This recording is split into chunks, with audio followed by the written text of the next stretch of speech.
In today's gospel passage, we heard a small parable which is difficult to digest.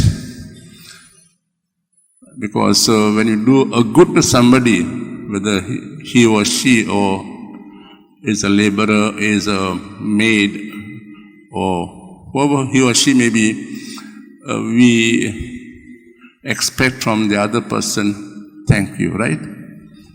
When parents give education, give all that they require for them to become big and stand on their feet, we expect from them to say, thank you.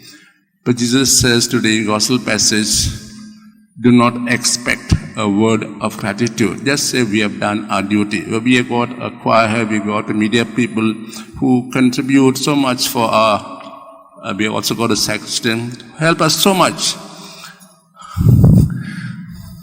Don't expect to say thank you from us. We will say it to you, we will say it surely.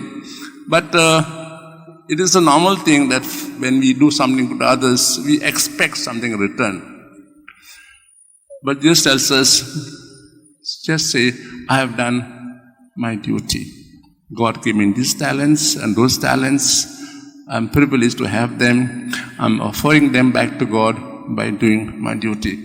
Let's pray for each one of us that we get this so-called deep into our hearts. We are here with plentiful talents, not for our own selfish reasons, but to use them for service of others. And if people say thank you, accept it. Don't say thank you.